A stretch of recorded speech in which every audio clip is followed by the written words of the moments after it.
도심 속 고층 아파트가 건물 해체를 기다리고 있다. 시간이 지나면 건물도 본래의 모습을 잃고 생명을 다하는 법. 생명을 다한 건물이 새로운 변신이 필요한 순간 적용되는 과학이 있다. 바로 건물 해체.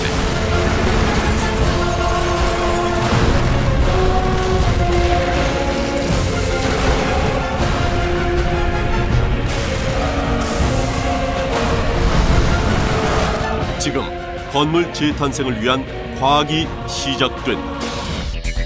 건물을 해체하는 방식은 기계식 해체와 발파 해체, 크게 두 가지로 나뉜다. 기계식 해체는 전통적인 해체 방법으로 중장비를 동원해 건물의 부분을 파쇄한다.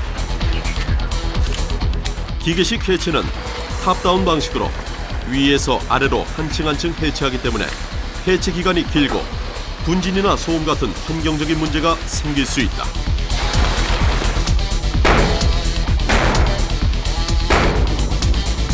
반면 발파 해체는 폭약을 이용하는 해체로 짧은 시간에 해체가 가능하다. 발파 해체의 핵심은 화약을 이용해서 건물을 지탱하는 주요 지점을 파괴해 건물을 주저앉히는 것이다. 즉 발파는 화약이 아니라 중력으로 건물을 붕괴하는 것이다.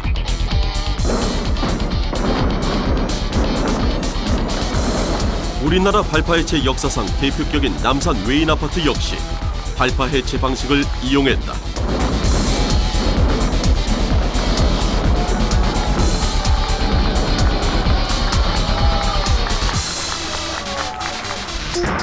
발파 공법은 주변 환경과 건물 구조에 따라 달라진다. 전도 공법은 구조물을 한 방향으로 넘어뜨리는 방법으로 가장 단순하면서도 경제적이다.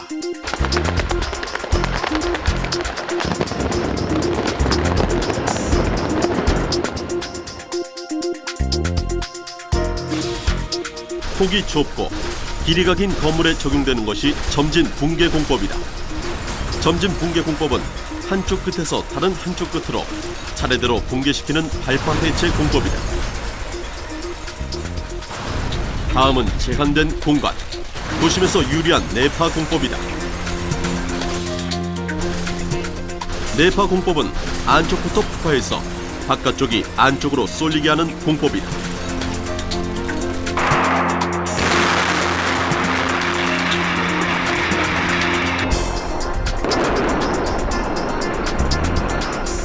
이처럼 발파 공법은 주변 환경과 건물의 상태에 따라 공법이 결정된다.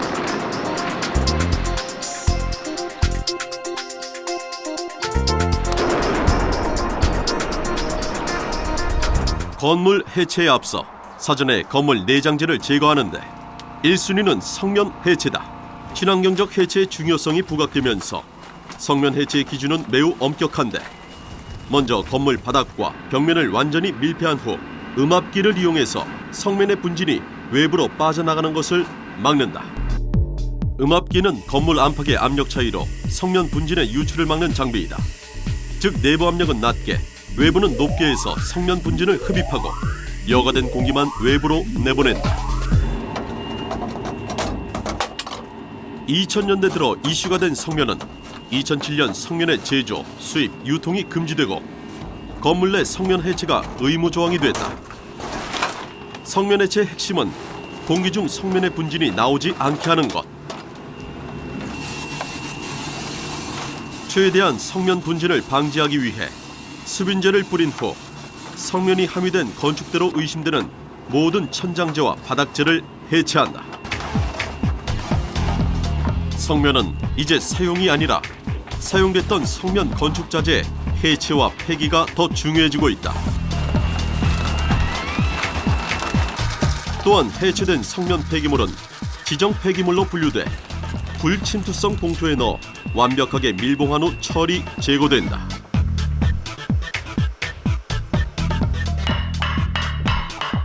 성면 건축재를 해체하려면 사전 조사가 필수이다. 실험은 현장에서 성면 건축자재가 의심되는 곳에 시료를 채취한 후 분산 불절시약을 넣어 성면 함유 농도를 측정한다.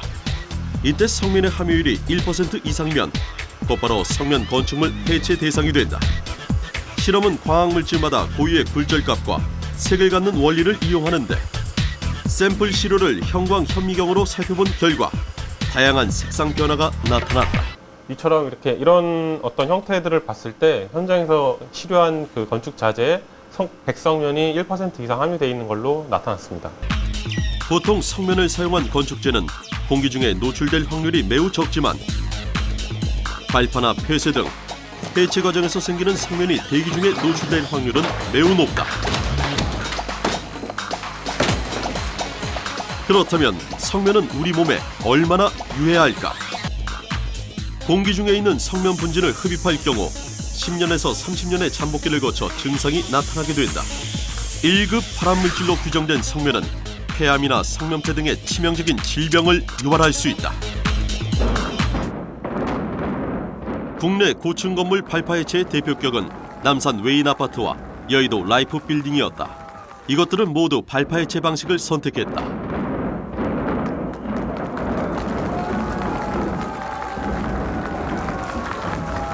하지만 모두 벽식이 아니라 비교적 해체가 쉬운 라멘 구조 형식이었다.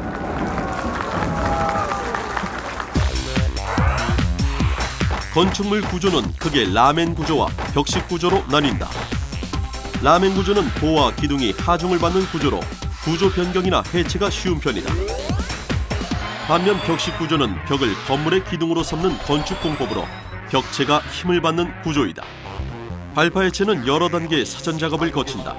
가장 중요한 것 중 하나는 사전 취약화다. 발파하기 좋도록 구조물을 약화시키는 것이다. 하지만 실제 취약화를 하기 전 시뮬레이션 과정을 거치면 더 효과적이다. 건물의 구조를 미리 해석해 봄으로써 취약화할 위치와 구조물을 파악하고 결국 최소 비용으로 발파 효과를 높일 수 있는 사전 설계가 가능하다. 발파로 해체를 할 경우에 우리가 원하는 방향이라든가 또 원하는 형태로 구조물을 무너뜨려야 되거든요. 또 비용도 최소가 돼야 되고. 그러니까 그렇게 하기 위해서는 사전에 그런 작업을 방해를 하는 요소, 부재 요소들을 제거를 시켜야 돼요. 그렇기 때문에 꼭 사전 취약하기 전에 이제 구조 해석을 하고 또 한번 실제 그렇게 되는지 우리가 원하는 방향으로 또 원하는 형태로 그런 일이 생기는지 한번 조사해보는 그런 작업인데 그걸 이제 통틀어서 사전 취약하다 이렇게 얘기를 하죠.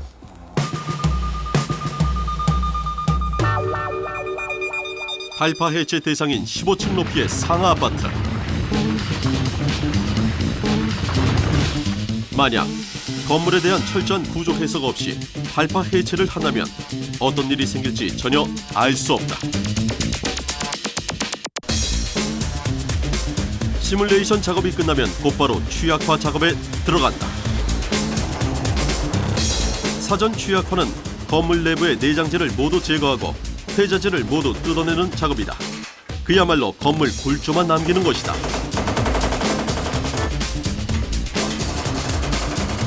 발파에 방해가 될 만한 구조물을 제거하는 사전 취약화는 화약량을 최소화하면서 중력을 최대화해 발파 효과를 높이기 위한 방법이다. 하지만 사전 취약화 작업은 수작업으로 해결되는 경우가 대부분이다. 그래서 이 과정에서 안전사고가 많이 발생하는 편이다.